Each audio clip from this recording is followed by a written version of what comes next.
জামাই আদর বাঙালি সংস্কৃতির একটি পুরনো সামাজিক রীতি। শ্বশুর বাড়িতে জামাই মানেই আলাদা সম্মান, আলাদা যত্ন। আর এই রীতিকে সবচেয়ে হৃদয় দিয়ে লালন করে পাবনার মানুষ। জামাই আদরের মূল আকর্ষণ খাবার।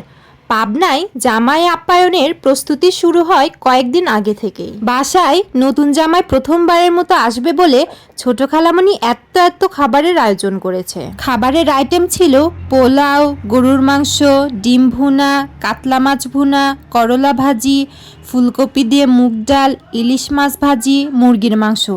উফ, বলতে বলতেই তো আমি হাঁপিয়ে যাচ্ছি। নতুন জামাই আসবে আর শীতের পিঠা মিষ্টি খাওয়াবো না, তা কি করে হয়।